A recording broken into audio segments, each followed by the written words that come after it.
Ayan, si Silver ay gustong magpa-massage. Massage yan.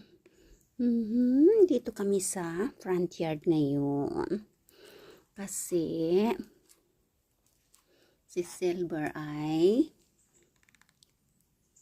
nagpapamassage dito. Right, baby? You see? Papamassage yan. A little bit cooler here. Sa front yard namin kasi sa likod maraming sunshine. Kaya dito sa front yard kami. What's that? What is that? Ah, that is your roots. Yes.